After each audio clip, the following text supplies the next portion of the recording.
of all, I don't think that theme is what makes you tick. It's actually called pluralism, okay? So, that's basically what it is. Anyways, good evening one and all. Please wake up. I know it's pretty late, but this is a really good speech I'm going to give you today, because it's a fresh idea. You guys haven't heard of this before. It's a concept called pluralism. It's been a great night, hasn't it? It's been a really good night. And I really want to congratulate the TEDx team. I myself want to congratulate them. I want to applaud them. So people, if you want to, thank you. You really deserve this, honestly. Anyways, so just the other day, I was going through the newspaper, lovely Friday morning, sun shining through the window, birds chirping, tea in one hand, newspaper in the other. Typical day, yeah? And I saw this article mention something about the IB. And IB is to do with all of us, the diploma. And it said, IB in Canada to introduce pluralism as a subject. Other countries to follow soon. And at the time, I wasn't really interested in reading about English pluralism. I was like, come on, man. Friday morning, what better way to spend it than to sleep, right? Right, guys? I mean, yeah. Yeah. Anyways, a couple of hours later, Friday evening, cold wind blowing outside, I was listening to some tunes on my iPod. I decided to go and revisit this article. And I was pleasantly surprised by what I saw. In a year's time, students would be able to study a subject where they would learn how to exist in and understand a society with different cultures, different religions, different races. And I thought, whoa, this is something that's really personal to me, isn't it? It's something that's personal to all of us, right? So I thought, it's something that I must share with this lovely audience sitting here today. You guys are really smart looking, I have to say. Anyways, and then I thought, has internationalism become so important in modern times that there's an entire course based around it? I believe it has. Now, let me hold your hand and take you back a few years. In fact, several years. Let me take you back to our past. We have to agree, there have been times in our past that have been really distressing, disturbing, and even gruesome at times. I'm not talking about your history, your personal history, your embarrassing moments. I'm talking about those moments in world history where we look back and said, boy, I sure wish that later I'd made the right decisions. At least then, our country wouldn't have to suffer for hundreds of years. Let me give you an example. Slightly detached, but it's still useful. First World War. Do you know that the First World War was started by one small chap called Gavrilo Princip from Serbia, who was too fussy and too snobbish to be happy. So he went ahead and shot the Austrian successor, and his wife in the head. If this guy didn't exist, First World War probably would have never happened. You see what I mean? In our past, we've had discrimination based on sex, on race, on color. You guys know the list. Fascism. I believe that the answer to all of this, and literally all of this, is pluralism. That's what scientists believe. That's what I believe. Need any more convincing, guys? I think not. Next thing I want to talk about. Actually, you know what? Let me use a metaphor. For all those English teachers out there, this is going to connect pretty well. Think of mankind like a stack of shelves with little wooden boxes on top of them. Each shelf is like a level of segregation.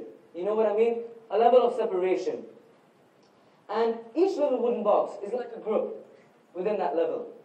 Now we know mankind is separated because of cultures, races. I just mentioned the list.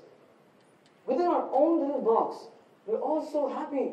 We love to listen to each other's ideas. Like, oh, I love to listen to my friends' ideas. I say, yeah, this is really good. This is amazing. We're having a party, but it's within our own little box. The problem is that we start shivering at the idea of introducing thoughts of people from other boxes. Why? Why? TOK, why? Learn something, people. Question. The answer is because we're scared. We're scared to accept other people's principles, morals, because we're scared that it may affect our own. Now, why is that? If there's one thing I've learned from mankind, I think it's that we don't like to change. We like to stick to our own ideals. Now, I know this is slightly confusing. So, let me give you guys another example. Did you guys watch Nat Geo in your past, Animal Planet? Probably a lot of you do, right? So this is going to relate even more. Think of mankind like a community of wolves, right? Each pack is so closely knit. You guys see it on TV. They love each other, they're passionate. But then the moment one pack tries to intrude the other, it's like werewolves and vampires, man. What's that TV serial called? Anyways, Twilight. Oh no, Vampire Diaries. Yeah. So, you get where I'm going from here. I mean, the problem is we're scared to accept the values and the traditions of others. Pluralism can solve all that. Pluralism is like a world without boundaries. Now let me just continue with a quote from a very well-known Muslim poet who's called Sadi. And this is what he said. The children of Adam, creators of the self-same clay, are all members of one group. If one member suffers, all suffer. Thou who art indifferent to the suffering of thy fellow, he is unworthy to be called man. Now I know this is a little Shakespearean, but what I'm trying to point out here is that pluralism is a concept that recognizes the self-same clay within each and every one of you. You guys are probably thinking, what's pluralism? Let me go into the details now. What pluralism is that it basically highlights the fact that we're all individual units, like cells. But then we all combine together, and we're all working together to be one large organism, one body, one symbol of unity. So it's basically like a hammer that's breaking all those boxes and breaking all those shells which I talked of before, and saying, look boy, I'm leaving you out in the cold, the road is tough, but then the destination is beyond compare. Because pluralism says, yes, all of you, keep your individualism, be unique, be yourself, because that's what we want to be, right? But then also respect and recognize the values, the principles, the morals of others. In simple words, and this is a play on words, we are one, as in we are one individual, each and every one of us here. But then we're also one as a unified body. Now, another very important thing about pluralism is that it stands out along with global warming, lack of resources, all these things. And, I mean, we heard a lot of that today, didn't we? We talked about overpopulation. This is equally important, trust me. You haven't heard of it, but it is. The thing with the latter is, I mean, all this global warming, all of it is that it's physical. You can see it. In a way, it's tangible. You can see smoke polluting the air. You can see trees being chopped. You can see poverty in slums. But the problem is that pluralism is something that cannot be seen. It's not tangible. Pluralism is a practice that it's not followed by observations or surveys or scientific research. You follow it using your heart. Your heart is the trail. Now, a lack of pluralism is equally as deleterious. And by deleterious, I mean it's as harmful as any of the other things we talked about today.